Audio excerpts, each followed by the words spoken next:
No son más que aquellas moléculas con las cuales los fármacos son capaces de interactuar selectivamente, generando como consecuencia una modificación de la función celular, es decir, un efecto.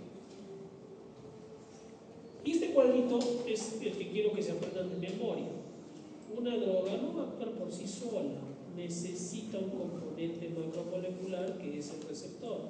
Esto va a generar el complejo droga-receptor y va a generar un primer cambio bioquímico que no es observable, es la primera alteración o el primer cambio que se produce. Eso se llama el mecanismo de acción. Mecanismo de acción. Pero después se va a generar un segundo cambio que es el fisiológico, que ya va a ser el hecho observable. Eso es el efecto. Entonces, mecanismo de acción y efecto es lo mismo. No, pues están haciendo lo mismo. Por ejemplo, ustedes le dan a un paciente un fármaco que se llama amlodipino. Amlodipino, ese es el medicamento. Amlodipino. El amlodipino lo que hace es, en primer término, bloquear los canales de calcio. Ese va a ser el primer cambio bioquímico. O sea, ¿cuál es el mecanismo de acción del amlodipino? Bloquear los canales de calcio. Entonces, cuando les pregunten, tienen que responder como médicos, ¿qué van a hacer? ¿Cuál es el mecanismo de acción de la ceftriaxona, que es una cefalosporina de tercera generación? Ustedes tienen que responder el primer cambio bioquímico. Bloquea la síntesis de pared celular. ¿Y cuál es el efecto del antibiótico? Combate con la infección, mata bacterias. ¿Cuál es el cambio bioquímico primero del amlodipino? Bloquea canales de calcio. Ese es su mecanismo de acción. Este primer cambio no se ve, es bioquímico, pues, ¿sí? En cambio, el segundo hecho sí se ve, porque es observable, es el efecto. ¿Me están siguiendo? Entonces, a esta paciente con la presión alta le dan clonidipino y tiene los cambios que hemos hecho. ¿Sí? El hecho, el primer cambio, que es la acción de la droga, bloqueo del canal de calcio, es el mecanismo de acción. ¿Sí? Y todo lo demás es el efecto, la consecuencia, el hecho fisiológico que se produce. ¿De acuerdo? ¿Está claro? Entonces, acción y efecto no son pues sinónimos. Muy bien. Entonces, ya saben que tiene que haber una droga y tiene que haber un receptor. Se interactúan y se produce esos dos cambios, bioquímico y fisiológico. Uno no se observa, es el mecanismo de acción. El otro es observable, medible, y es el efecto. ¿De acuerdo? Ya. Pero existen los fármacos agonistas y antagonistas. Los agonistas no son más que aquellos que se ligan al receptor y simulan sus efectos reguladores de los compuestos endógenos. Y los antagonistas no tienen efecto regulador y bloquean al agonista endógeno. O sea, no hay efecto. La afinidad fármaco-receptor y su grado de actividad va a depender pues, de la estructura química. ¿Y qué tiene que ver esto? Porque los fármacos tienen, o los receptores tienen selectividad con los diversos grupos de fármacos. ¿No? Es así que el receptor para una droga va a tener pues, configuraciones de actividad o de inactividad. Va a generar, se acuerdan en bioquímica o en fisiología, segundos mensajeros. Segundos mensajeros como el AMP cíclico, el GMP cíclico, el calcio, el inositol trifosfato, el óxido nítrico, que van a generar efectos intracelulares, ¿no? O puede llegar hasta el núcleo y generar modificación o creación de nuevos ácidos nucleicos y generan un efecto diferente. Entonces, los receptores se van a clasificar conforme a su efecto y la potencia de los agonistas y los antagonistas. Miren esto, a ver, no se olviden. A ver, 99.9% de fármacos tienen pues receptores fisiológicos, pero algunos no tienen. Por ejemplo, los antiácidos no necesitan receptores, actúan directamente neutralizando el ácido, ¿no? No son mediadas por receptores, pero la mayoría sí lo son, ¿de acuerdo? Bien, un receptor tiene dos características importantes: afinidad y eficacia. ¿Qué es afinidad? Es la capacidad o selectividad de ligarse a un receptor, ¿no? Es decir, del fármaco, ¿no? Y la eficacia es cambiar su comportamiento al ligarse al medicamento, ¿ya? Acá es al medicamento. Hagamos la duda. O a la droga.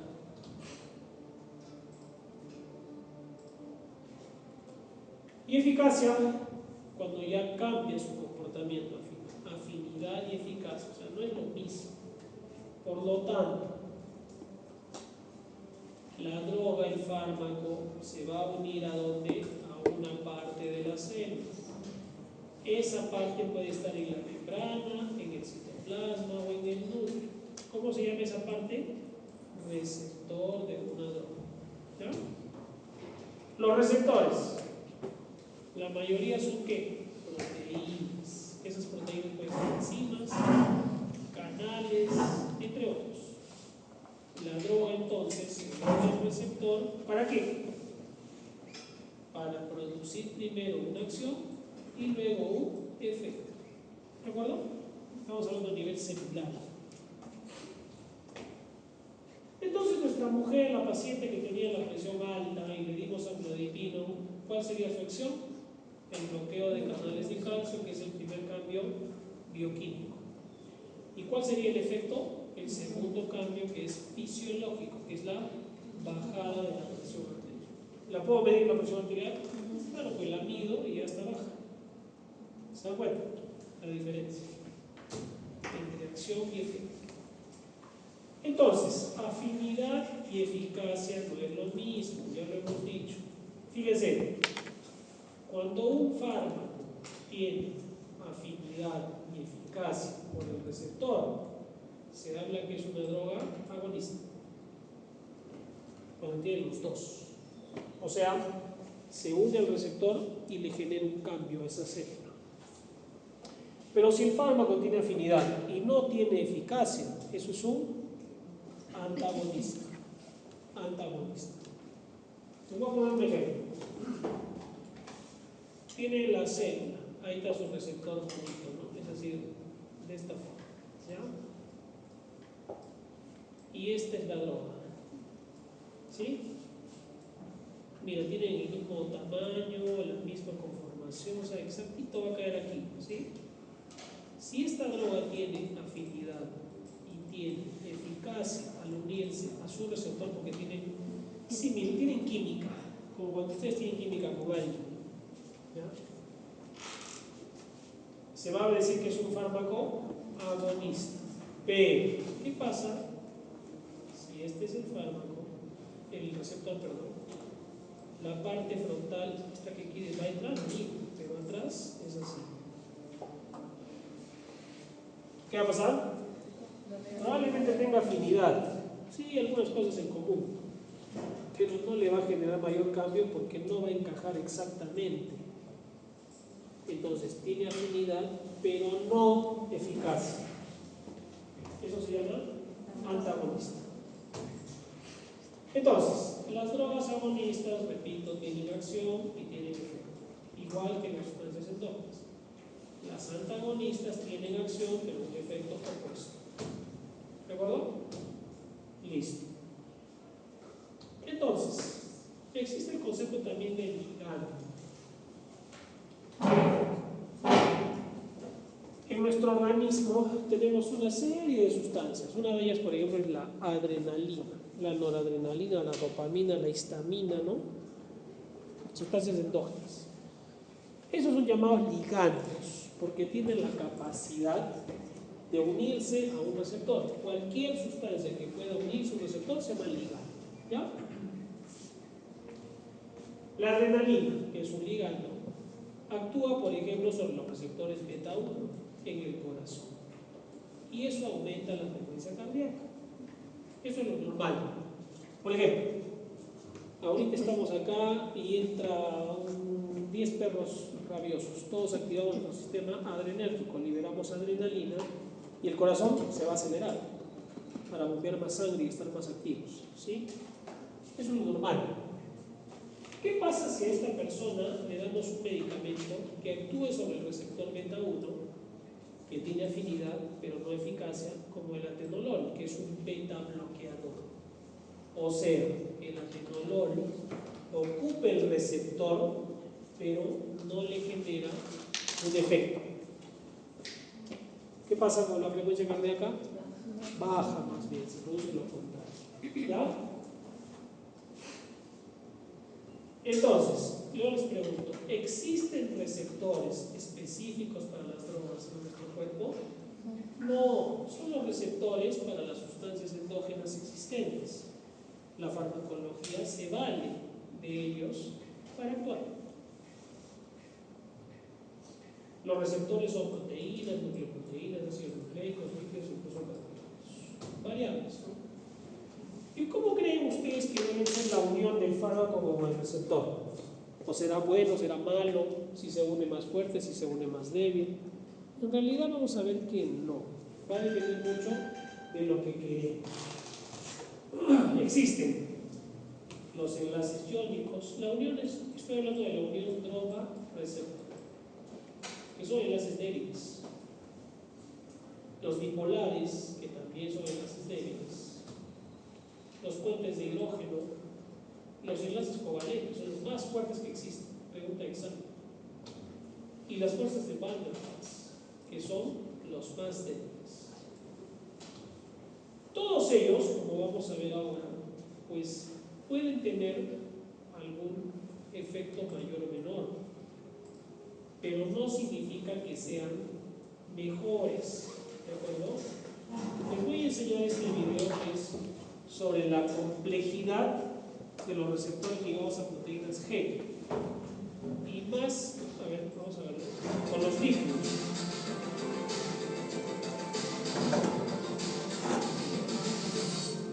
Los fosfolípidos de las membranas celulares se convierten en segundos mensajeros por reacciones de varias enzimas que se regulan como respuesta a las señales extracelulares. En la mayor parte de las células eucariotas, un grupo de enzimas denominadas fosfolipasas se encargan de hidrolizar a los fosfolípidos. Cada uno de los 4 tipos de fosfolipasas corta a los fosfolípidos en diferentes sitios, generando así distintos productos que se comportan como segundos mensajeros. Cuando un receptor acoplado a proteína G capta un estímulo, dicho receptor, unido con el ligando, activa una proteína G heterotrimérica. La subunidad alfa de la proteína G, unida al GTP, activa la enzima fosfolipasa C-beta o PLC-beta, cuyo sustrato es el fosfolípido fosfatidil-inositol 4,5 bifosfato o PIP-2. La fosfolipasa C-beta cataliza una reacción que separa el fosfolípido PIP-2 en 2 moléculas, inositol 1,4,5 trifosfato o IP3 y diacilglicerol o DAG, ambas con papeles importantes como segundos mensajeros en la señalización celular. El diacilglicerol o DAG es una molécula lipídica que permanece en la membrana plasmática después de su formación por acción de la PLC-beta. Ahí recluta y activa a un efector, la proteína quinasa C, PKC, que fosforila residuos de serina y treonina en una gran variedad de proteínas blanco. Por otra parte, el inositol 1,4,5 trifosfato o IP3 es una pequeña molécula hidrosoluble capaz de difundirse con rapidez por el interior de la célula.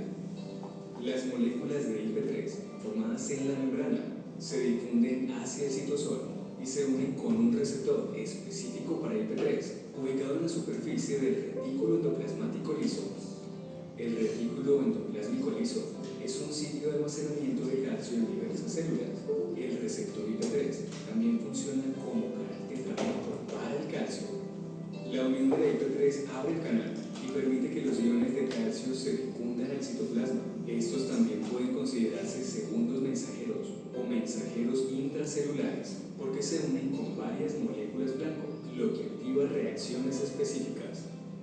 Por ejemplo, cuando el calcio se une a la proteína calmodulina, esta sufre cambios de conformación que le permiten modificar un amplio rango de proteínas diana, como las quinasas dependientes de calcio y las CAM quinasas o calmodulina quinasas, y generan diversas respuestas celulares. Adicionalmente, los iones calcio están implicados en diferentes procesos celulares, como la contracción de células musculares y de las vías de secreción. Entonces, ¿cuál es la idea de escuchar esto? Que la complejidad existente en las células ya existe.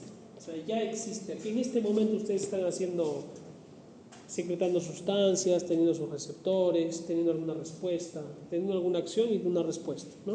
¿Ya? Todo eso es constante hasta cuando dormimos. Los fármacos o la industria farmacéutica, la ciencia farmacéutica, se vale de toda esa complejidad para generar un efecto en una persona. Bajarle la presión, bajarle la glucosa, que se duerma mejor, matar una bacteria, un virus, ¿sí? Aumentar la frecuencia cardíaca, bajar la frecuencia cardíaca, bloquear las hormonas tiroideas, calmar el dolor. ¿Se dan cuenta? ¿Me han captado eso? Porque después les pregunto en el examen y me responden que cada fármaco tiene su receptor ya desde el nacimiento.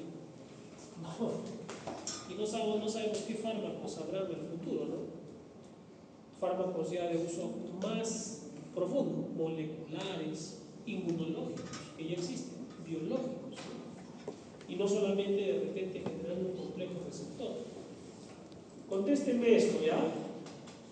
Un fármaco X suele producir la contracción máxima del músculo cardíaco de un modo similar a como lo hace la adrenalina.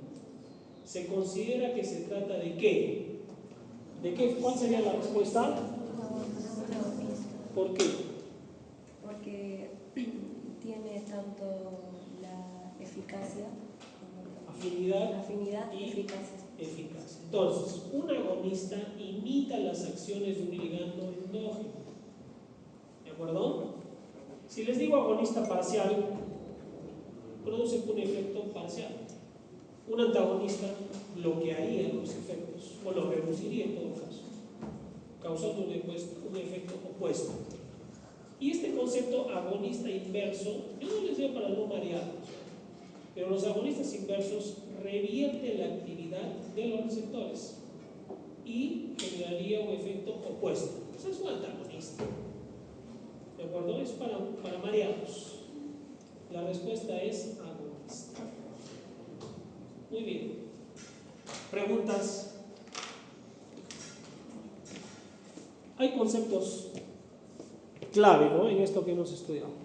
¿Qué es agonista? ¿Qué es antagonista? ¿Qué es afinidad? ¿Qué es eficacia? ¿Qué es acción? ¿Qué es efecto? ¿Qué es receptor? ¿Por qué se forma el complejo DOPA-receptor y para qué? Todo eso estudia la farmacodinámica, porque es lo que el fármaco le hace al cuerpo. El cuerpo no está actuando nada, simplemente el fármaco entra y ya utiliza lo que está ahí. Muy bien, vamos a seguir. Vamos a estudiar ahora la farmacocinética. A ver, ¿quién me puede decir qué es farmacocinética? Un momento. Nuestro organismo Entonces, ¿qué le puede hacer? Lo absorbe, lo metaboliza, lo distribuye, lo elimina, ¿sí? A diferencia de la farmacodinámica. Fíjense este cuadro de 1617, que es la lección de anatomía del doctor Willem van der Merwe, allá en los Países Bajos. Como en esa época no utilizaban mascarilla, ni guantes, ¿no? O sea, no había conceptos que tenemos ahora de microbiología, de contaminación, de asepsia, etc. Pero algo que no cambió mucho desde esa época y hasta ahora es la anatomía de esta persona, ¿no? Y por ende su fisiología.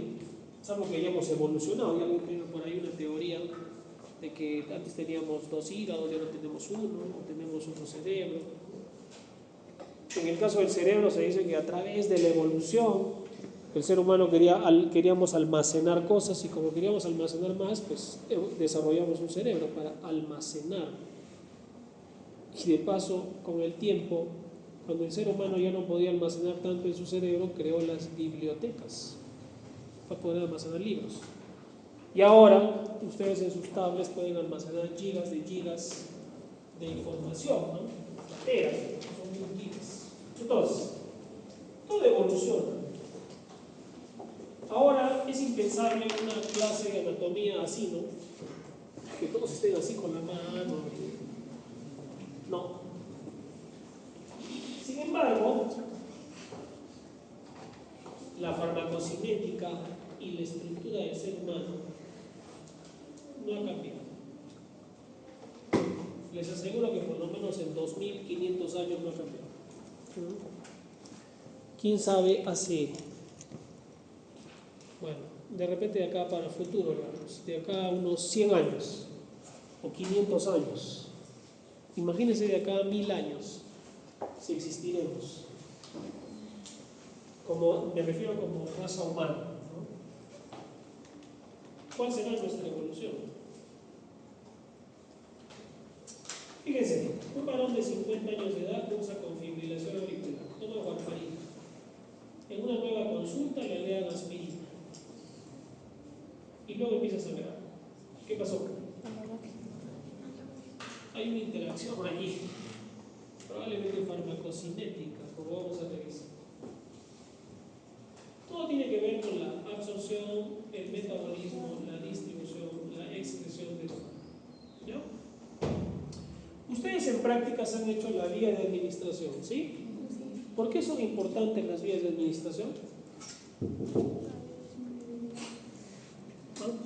¿Para qué? Por la biodisponibilidad de para poder decir, bueno, es un paciente que tiene un dolor en el pie, le duele mucho, le doy una pastilla. Pero si viene un fármaco con un paciente con un cólico renal, con un dolor 10 de 10, gritando, no le vas a dar una pastilla por vía oral, ¿no? Le daremos un fármaco intravenoso que tenga una biodisponibilidad del 100%. Entonces, ¿qué es biodisponibilidad? La cantidad de fármaco que va a absorberse ya directamente al foco de acción, por así decirlo. Entonces, ¿qué es absorción? Es el paso, pues, por todas las vías y mecanismos de por donde se está administrando la droga hasta el lugar de reacción, entrando a las células. No necesariamente al lugar de acción. La cosa es que llegue a dónde? A la sangre. Todo el pasaje desde que la tomas hasta que llega a la sangre. Eso es absorción. Entonces yo les pregunto, ¿un fármaco intravenoso tiene absorción? No, pues, no hay absorción. ¿Sí? Tiene biodisponibilidad del 100%. Entonces, casi todos los medicamentos son sistémicos. La absorción es el pasaje de la droga desde una cavidad o tejido hacia la sangre. ¿Ya? La absorción es determinada, y esto es importante, por el periodo de latencia. ¿Qué es el periodo de latencia? Es desde que la droga es administrada hasta que empiezan los primeros efectos. Eso es lo que dice. Eso se llama latencia. ¿Y tiene que ver con la vía de administración? Claro, claro. ¿Quién tendrá una latencia más larga en tiempo? ¿Una vía oral o una vía intramuscular? Muy bien, para que entiendan, con ejemplo. ¿Ya? Esa es la importancia de las vías de estudio, de las vías de administración. ¿Existen factores que influyen en la velocidad de absorción? Por supuesto. ¿Se acuerdan que la difusión simple era el mecanismo más importante, ¿sí?, de pasaje de drogas a través de membranas? Y existen propiedades, factores en general, que son fundamentales para que un fármaco se absorba, más o menos. Y están las propiedades de las drogas: el tamaño, la liposolubilidad, el grado de ionización, ¿sí?, la solubilidad de líquidos corporales, la concentración en el sistema, el área, la irrigación, el pH, la vía de administración, que es parte de. Todos ellos influyen en la absorción de un medicamento, para más, para menos, ¿sí? Ya escucharon qué es biodisponibilidad. No significa que un fármaco con mayor biodisponibilidad sea mejor que otro que tiene menos, sino simplemente que depende del contexto.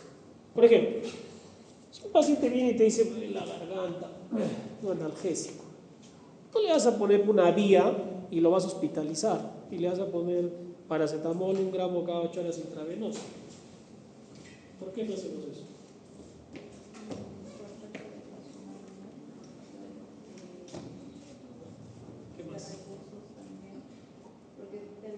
Porque el contexto clínico del paciente no lo amerita. Les pongo otro ejemplo. Pasa lo mismo con los antibióticos.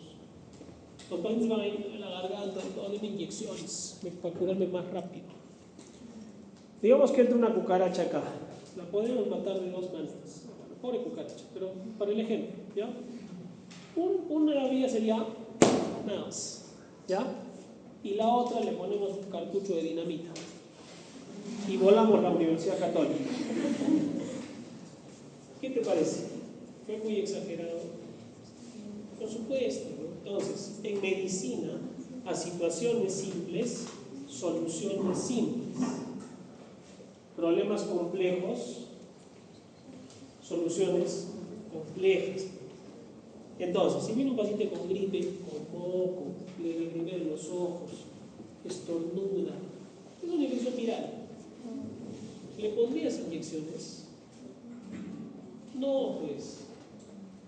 Es más, ni antibiótico necesita. Y hay unos criterios de Centor para las faringitis, para ver si son virales, si son bacterianas. Hagamos la diferencia. No solamente viene el paciente con gripe y le dan penicilina G sódica más dexametasona 1 al día por 3 días. De farmacia es eso. Es una indicación de alguien que no sabe. Y si alguna vez ustedes ven algo de eso, pongan la alerta, o si no, enséñenle, o si son pacientes, aléjense, váyanse. Las vías de administración entonces son importantes, ¿ya? Son importantes. Con lo que les decía, ¿cuál es el problema? Que ahora los seres humanos queremos soluciones rápidas, pero muchas veces funcionan como efecto placebo. Ya me voy bien con mi dolor, ¿no?, de la nalga, ahora sí me voy a mejorar. Y la gente muchas veces dice, si duele es porque es bueno. Y tienen una simple gripe, y muchas veces no les das el antibiótico y se van molestos, y buscan a alguien que sí se lo dé. Es lo que les decía de los pacientes, no, al otro no problema, que los pacientes ahora han cambiado. Ahora los pacientes ya vienen ya sabiendo qué quieren de medicina, y les van a exigir muchas veces, peor en pediatría, los papás exigen que le pongas inyecciones a su hijo. Entonces es más complejo el trato, la relación que tiene que haber, y que ustedes tienen que lograr como estrategias para poder conseguir un buen tratamiento para esa persona. Fíjense, esta mujer se tomó 30 tabletas de aspirina, vomitó, ingresó por emergencia, acidótica, hipotensa, con encefalopatía. ¿Qué pasó? ¿Qué pasó con la aspirina en el estómago? Se absorbió muy rápidamente, ¿no?, a pesar que vomitó. ¿Y por qué se absorbió rápidamente? Porque es un ácido débil y porque su pKa de la aspirina es de 2.5, que es cerca del estómago.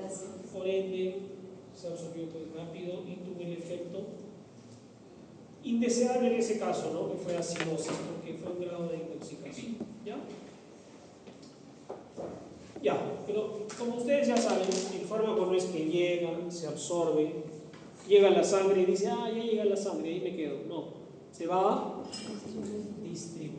¿De acuerdo? Entonces, si el fármaco ya está en la sangre y le quiere calmar el dolor de cabeza a esta mujer, ¿qué va a pasar? Va a circular, por eso es la circulación, va a trasladarse al sitio de acción. ¿De acuerdo? Y para recordar, ¿se acuerdan que en fisiología tenemos que los compartimentos, ¿no?, intracelular y extracelular? 60% somos agua. El contenido total de agua en nuestro cuerpo, 60%, se va a distribuir.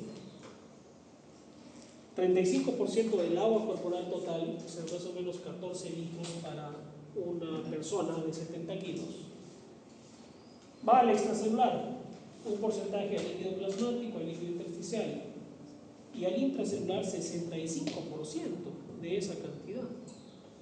Pero somos 60% de agua. Cualquier medicamento va a tener una distribución global, dependiendo lógicamente de las células, donde estén, los órganos. Entonces, existen las llamadas fases de distribución. Va a haber órganos en el cuerpo donde el medicamento va a llegar primero, va a llegar segundo, va a llegar tercero, a tales órganos, dependiendo lógicamente de la dosis y todos los factores que hemos dicho antes. Existe entonces una primera fase de distribución. Esta primera fase, y si un fármaco es pequeño, liposoluble, poco ionizado, implica que la droga llega a los órganos más irrigados. ¿A dónde va a llegar, pues? Al cerebro, al hígado, a los riñones, a los pulmones, al corazón, donde están los grandes vasos, ¿no? Rápidamente va a llegar ahí. Pero hay una segunda fase, donde son órganos con menor circulación, pero no por eso menos importantes, como la piel, los músculos y otras vísceras que no están en la primera fase. Y finalmente hay una tercera, a la grasa corporal. ¿Y por qué la grasa al final? Porque es la que tiene menos circulación, poca sangre, pero puede servir como un depósito para el fármaco y después liberarse del fármaco. ¿Qué fármaco será el que actúe? ¿La droga libre o la droga unida de proteínas? La libre. Esa es la que va a actuar, ¿ya? y va a ser la que más se va o va a llegar a sitios más lejanos, ¿no? Esa droga libre es la que va a llegar a la grasa, la que va a llegar al cerebro, la que va a llegar al hígado, la que va a llegar al sitio de acción. De allí que la industria farmacéutica también ve que el fármaco, un fármaco no puede salir para el mercado ya porque yo lo inventé y ya está, hay que salga. Hay que evaluar efectos adversos. Y los efectos adversos derivan pues, de esta distribución. Somnolencia, náuseas, ¿se dan cuenta? ¿Sí? Cambios de color de la orina, de la bilis, de la saliva, etcétera, etcétera, etcétera. La idea es que esos efectos colaterales no sean pues dañinos, ¿no? Pues imagínate que le des un antibiótico a un paciente para curarle su infección y le causas insuficiencia renal. Existen también los depósitos de drogas. Y esos depósitos pueden ser la propia proteína en la que se une el fármaco, la grasa corporal y las células como depósitos. ¿Y para qué sirven los depósitos de drogas? ¿Alguien tiene idea? ¿Para qué servirán los depósitos? Para almacenar, pero no necesariamente. Sí, puede almacenarlo por un tiempo y después de repente liberarlo, ¿no? O de repente como una forma ya de finalizar el tiempo de ese fármaco, ¿no? Y ahí queda. Para mantener la concentración estable. Pueden mantener una concentración constante. Hay fármacos que se usan una vez al día. De repente baja la concentración y se sale de la grasa para seguir manteniendo esa concentración, ¿no? ¿Ya? Entonces, hay lugares en el cuerpo que son santuarios. El cerebro y una gestante. ¿Por qué? El cerebro. Imagínense si todo llegara al cerebro, el pobre cerebro, ¿no? Entonces el cerebro tiene como una puerta ahí que abre y cierra. Dice tú no, tú sí, tú no, tú sí. O sea, de alguna manera es selectivo. Y la mayoría de fármacos suelen tener efectos colaterales con menos efectos sobre el cerebro. Por ejemplo, los antihistamínicos de primera generación, como la clorfenamina, tienen efecto sedante. Te tomas una clorfenamina y te puedes dormir. Pero se han diseñado nuevos fármacos de segunda, tercera generación con menor efecto sedante, o sea, que llegue menos al cerebro para que lo puedan utilizar de repente personas que no quieren necesariamente dormir, ¿no? Con el uso de antihistamínicos. ¿Ya? En el caso de la placenta, ¿conviene que el fármaco se meta al feto? No, pues lamentablemente no podemos hacer estudios como se hicieron en la Segunda Guerra Mundial, por ejemplo. Se hicieron estudios en los judíos respecto a, no solo eso, infinidad de estudios de medicina, ¿no? En los 5 o 6 años que duraron los campos de concentración. Y los médicos de esa época pensaban que era un aporte a la ciencia, que ellos decían es normal, ¿no? Está normal que nos feliciten. Cosa que ya no podemos hacer ahora, ¿no? Entonces, ¿cómo estudiar que un fármaco le hace daño a un feto? No se sabe. Entonces, ¿cómo se sabe? Por estudios en los pobres animales, en animales. Entonces ahí se ve si el fetito del animal tuvo alguna alteración y eso se traspola al ser humano. Muchos efectos se saben solo cuando se utilizan. Por lo tanto, la mayoría de fármacos se ve la opción de que no pasen pues a la placenta. Por ejemplo, hay un fármaco, y este caso que es una mujer de 16 semanas y tiene trombosis del seno cavernoso en el cerebro. Hay que anticoagularla. ¿Qué fármaco le damos y por qué? Heparina. La heparina no fraccionada, la común y silvestre, está diseñada que es macromolecular. No pasa la barrera placentaria. Si no, lo disuelves al feto. Si le pones un anticoagulante que pase la barrera placentaria, ¿sí? Imagínense. Esa es una vez una pregunta. Entonces, las drogas se pueden redistribuir, ya lo que hablamos que a partir de la grasa se redistribuye también. Hay dos conceptos de calificación: metabolismo y excreción. A veces cuando yo leo esto, ya parece que fuera como que el puente no se cayó, se desplomó. Es lo mismo, ¿no? Al final. Pero, a ver, tomas el medicamento, se absorbe, se distribuye. ¿Y que se quede ahí para siempre? No, pues tiene que irse. Porque finalmente los medicamentos son sustancias exógenas, extrañas al cuerpo. Hay algunos componentes por intoxicación, que es parte de la farmacología, la toxicología, que se quedan dentro del cuerpo y producen daño crónico, sobre todo en la sangre, como los metales pesados, el mercurio, el plomo, arsénico. El agua que tomamos aquí en la ciudad está contaminada con metales pesados. Deberíamos usar todos filtros en la casa, ¿no? Pero no tenemos la costumbre, además los filtros son muy costosos, digo para la población en general. Tenemos además acá cerquita una mina. Bueno, es un tema muy controversial, ¿no? La mitad del equipo trabaja en la mina. Fíjense, mecanismos gracias a los cuales el organismo es capaz de deshacerse de la droga: eliminación. Y comprende a la biotransformación, el metabolismo y la excreción. O sea, el fármaco se puede transformar en otro, ¿sí? Menos complejo, más complejo, o puede excretarse, hacerlo salir del cuerpo, ¿no? O primero lo metaboliza y luego lo excreta. El objetivo principal en la biotransformación o metabolismo, ¿cuál va a ser? Convertir una droga de liposoluble y poco ionizada en un compuesto más ionizado y menos liposoluble. Es decir, que se cultive. Así es simple, ¿no? Si lo vuelvo menos liposoluble y lo ionizo, ya no funciona, pues no atraviesa membranas, ya no sirve. ¿Sí? Y este concepto tiene que ver con la vida media, que no es más que el tiempo que tarda la concentración circulatoria de un fármaco en disminuir al 50%. Es el tiempo necesario para la eliminación del fármaco. ¿Ya? Es decir, si un fármaco disminuye rápidamente su concentración a la mitad, ya no va a funcionar. ¿Y qué tengo que hacer? Darle pues nuevamente el fármaco. De ahí que viene un fármaco que se da cada 8 horas, cada 6 horas, cada 4 horas, cada 24 horas, por sus tiempos de vida. Porque ¿qué pasa si no lo doy de nuevo? Ya no hay efecto. ¿Me entendieron? Eso es el tiempo de vida media, nada más.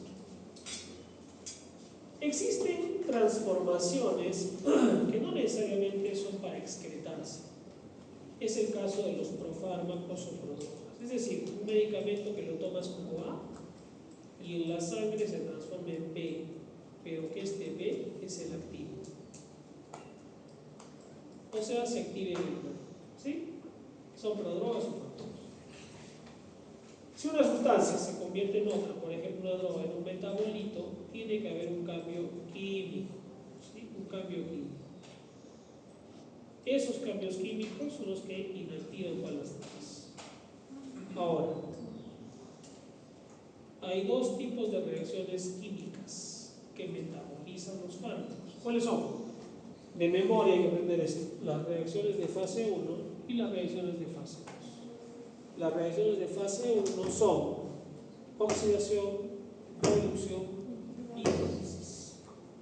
Oxidación, reducción y hidrólisis. ¿Ya?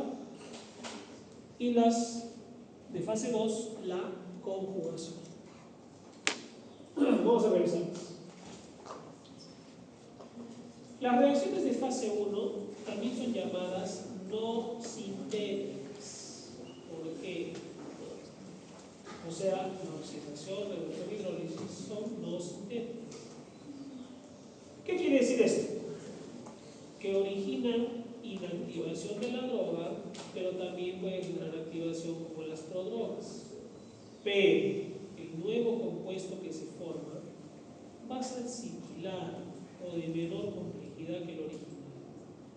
O sea, no se sintetizan sustancias complejas o nuevas, sino solo se transforman a sustancias similares, pero que al final van a generar inactivación, no sintéticas. Es el caso del más importante, que es la oxidación, y que esta va a ser mediada por los citocromos. ¿Se acuerdan de los citocromos? El citocromo P450. ¿Se acuerdan? ¿Cuál es el citocromo más importante del cuerpo humano? ¿Cuál? El C, ¿qué más? Tiene pues sus letras y sus números, ¿se acuerdan? El citocromo 3A4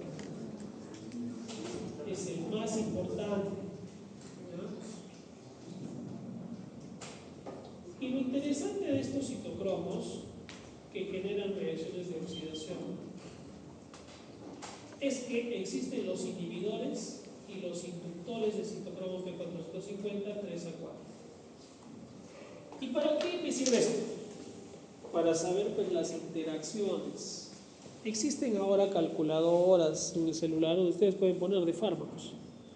Ustedes ponen los 12 fármacos que toma el abuelito y la aplicación les dice qué interacciones hay. Porque tal es inductor, tal es inhibidor de los citocromo P450. Les pongo un ejemplo. Es una mujer de 65 años. Recibe tratamiento con antihipertensivo, losartán. Va donde un médico y le indica clonazepam, 2 miligramos, una dosis más o menos alta. Una semana después la paciente ingresa con la presión 80-40. ¿Qué sucede? Fíjense en el cuadro. Interacciones farmacodinámicas. Miren los antihipertensivos. Miren los antihipertensivos, cómo pueden interactuar con los ansiolíticos. El resultado, un aumento del efecto antihipertensivo en el caso de los ansiolíticos. O sea, para eso estudio medicina, porque si yo tengo un abuelo que toma antihipertensivos, no le doy pedosisal, no le doy de repente una benzodiazepina, de repente uso otros fármacos, como hay unos hipnóticos no benzodiazepínicos o sintéticos que no tienen acción benzodiazepínica. ¿No? Entonces, el conocer quiénes son inductores, como en esta tabla, y quiénes son inhibidores. Mire, estos son inhibidores fuertes e inductores fuertes. Me va a servir para saber si un fármaco se metaboliza en los citocromos por oxidación. Cuidado con los otros que le voy a dar, porque probablemente interactúen de mala manera.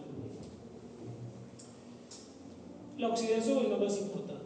La reducción en los microsomas hepáticos, ejemplo en la reducción de los antibióticos, y sigue la hidrólisis. Utilizo una enzima que es la esterasa. Esa esterasa rompe la molécula y la inactiva a la droga. En el plasma, en el hígado, en los pulmones, incluso en los riñones. Y las reacciones de fase 2, que es la conjugación, son las llamadas reacciones sintéticas. Se genera un compuesto más complejo que la droga original, a diferencia de los de fase 1, ¿sí? Y lo interesante que estos utilizan es las reacciones de conjugación, la glucoronización, que es la más frecuente, o sea, utilizan el sistema de la glucoroniltransferasa a nivel hepático. Hay otros que es la sulfatación o el uso de fosfatos, pero el más importante es la glucoronidación o glucoronización, también se llama. Y a diferencia de las reacciones de fase 1, donde decíamos que puede inactivarse o activarse siendo prodrogas, ¿no? En esta solo genera inactivación. Las drogas que utilizan la glucoronización. Finalmente, el fármaco tiene que salir del cuerpo. ¿Y por dónde saldrá? Por los riñones, más importante, ¿no? Por el hígado, por los intestinos, el sudor, por la saliva, ¿sí? Por los pulmones puede salir, se exhala el carbo. La excreción. Muchos fármacos primero son metabolizados y luego excretados. Hay algunos que no se absorben y se excretan en las heces, por ejemplo la lactulosa, hay algunos antibióticos como la furazolidona. El paciente los toma y nunca se absorben. Van en el aparato digestivo y salen en las heces, tal cual entraron. Ni siquiera se absorbieron, ni se metabolizaron. La excreción renal, fundamental. Ahora, ¿nosotros podemos modificar el grado de absorción a nivel tubular renal? Sí. ¿Cómo? Cambiando el pH de la orina. Normalmente el pH de la orina, si es ácido, la droga que llegue ahí, ácido débil, preferentemente ¿cómo estará? No ionizada, ácido con ácido, ¿se acuerdan? Entonces, si un paciente se intoxica con aspirina, que es un ácido débil, y se toma 30 tabletas de aspirina, y tú dices, pucha, tengo que eliminar la droga más rápido del cuerpo, excretarla más rápido. ¿Qué hago? ¿Qué podría hacer? Alcalinizar la orina. ¿Para qué? Para alcalinizar la orina, generar que la orina esté alcalina, y la droga aspirina va a estar, por lo tanto, ionizada y se va a excretar. ¿Cómo alcalinizo la orina? Administrándole bicarbonato de sodio. Pregunta de examen. ¿Se puede excretar en el hígado? Claro, el hígado es uno de los órganos más grandes e importantes para la excreción.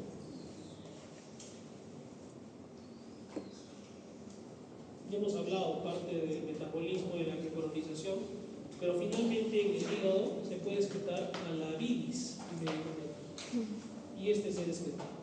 ¿Ya?